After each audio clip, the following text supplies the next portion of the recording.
For a minute and a half, please. Kallid kolleegid, lugupeetud kolleeg Vasko Krasamura on teinud väga head tööd ohjamaks raportit, mis räägib nii kultuuripärandist kui tulevikuvajadustest, nii üldistest põhimõtetest kui konkreetsetest sammudest. Suur tänu ütlen variraportöörina. Tahaksin vaid paarile punktile keskenduda. Juba 2009. aasta algusest oleme uues olukorras. Jõustunud on Lissaboni lepe.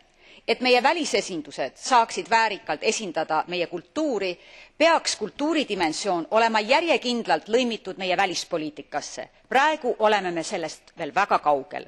Esialgu räägimegi kultuuridimensiooni lõimimisest vaid arengumeetmetesse, kuid isegi siin on meil raskusi.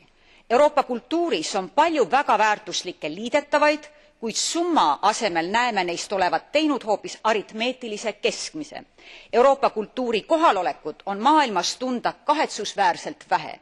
Ma julgen arvata, et Euroopas elavad maailma parimad filmitegijad ning kirjanikud, kuid maailma kinolinadel domineerivad Hollywood ning raamatupoed on täis pehmekaanelist meelelahutust Ameerikast. Miskipärast tõlgime me just välismaist masstoodangut, mitte üksteise parimaid autoreid. Miskipärast eelistavad kolmandad riigid, keda me abistame, kulutada raha Ameerika kultuuritoodangule. Olukorda on vaja muuta.